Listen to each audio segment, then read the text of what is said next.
Would you go out for a day with just a single body, a single lens, and a single film simulation? These are my experiences of what it was like to go out and shoot purely monochrome for a day in London town.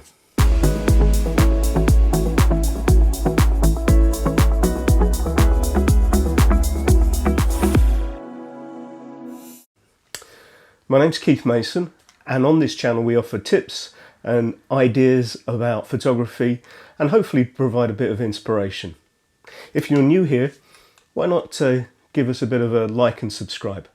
A while ago I moved over to the Fuji X system, and I'm recording this in the on the Fuji X-T3, but I really like this X-T20, and I've got the little pancake lens, 27mm. This isn't the sharpest lens that I've got, but it gives really nice pictures. And it works really great with the X-T20. The focal range is good because it is pretty similar to 27mm. There's about 40mm on a full frame camera. And this is a great lens for sort of street photography, sort of general travel photography. And today, beyond picking just the single camera and a single lens, I've picked a single film simulation. Now, in the Fujifilm system, the X system, you've got different film simulations. And I've gone for monochrome. I've picked monochrome because I want a sort of black and white aesthetic for picking these pictures today. And I'll tell you why that is in a minute. I've put a red filter on the monochrome. It's a bright day, so blue skies, so having a red filter on it really helps bring that contrast out.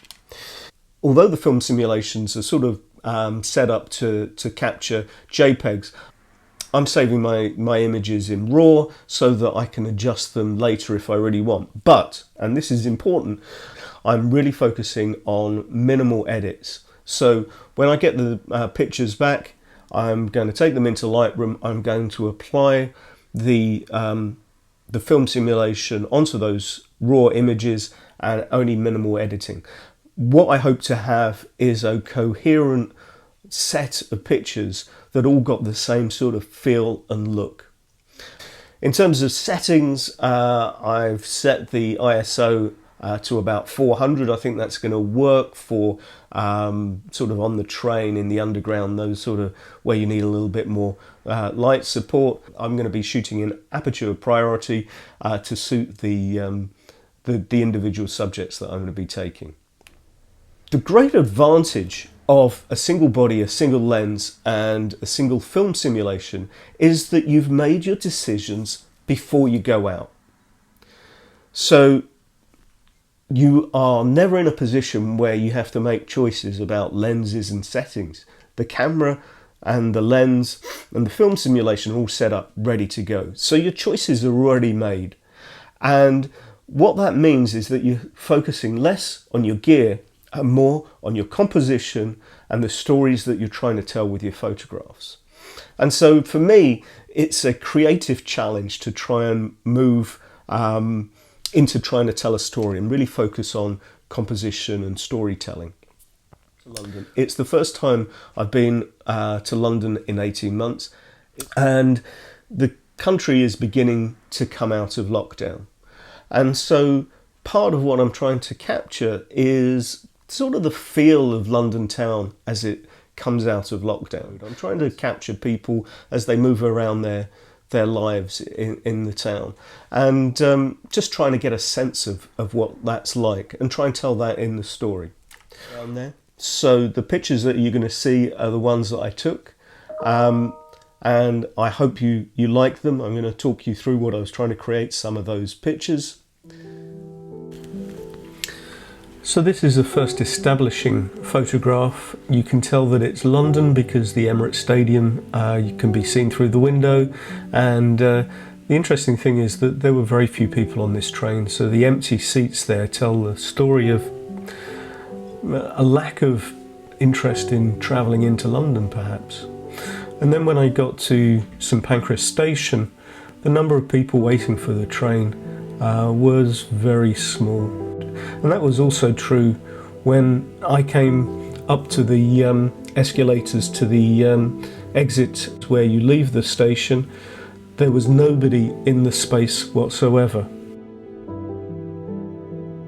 When I got into St Pancras itself, the people who were there were wearing face masks for the most part, and there was lots of social distancing. So even though we were beginning to come out of lockdown, there was a very real sense that people were still very concerned about COVID. And walking around the station, I found lots of examples of where there were very few people. I stepped outside to the Francis Crick Institute and was very pleased with it, being able to capture the bicycle lane as separated from the main road and with the institute in the rear.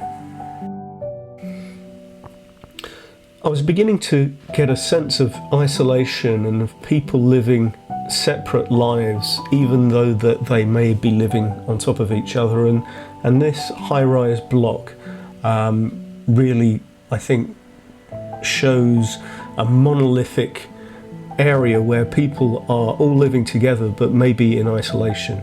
And here with the red filter on the monochrome film simulation really helped bring out the cloud detail and the details in the sky.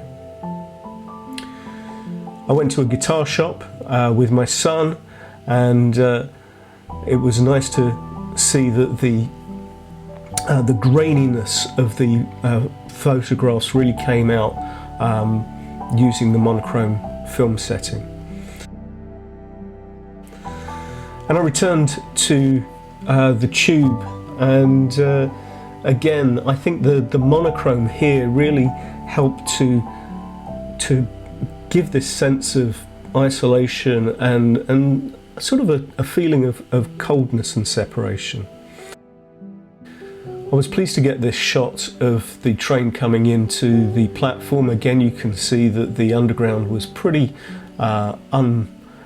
pretty sparsely populated that day, and I just really like where the focus has captured the two men in the middle of the platform.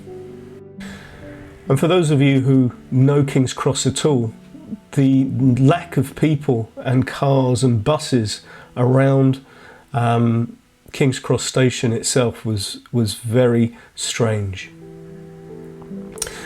And the last two pictures I took were my two favourite. This one here of a man sitting quietly on St Pancras station, no train, no other people, just in his own world, being isolated and alone, I think was really evocative of the day.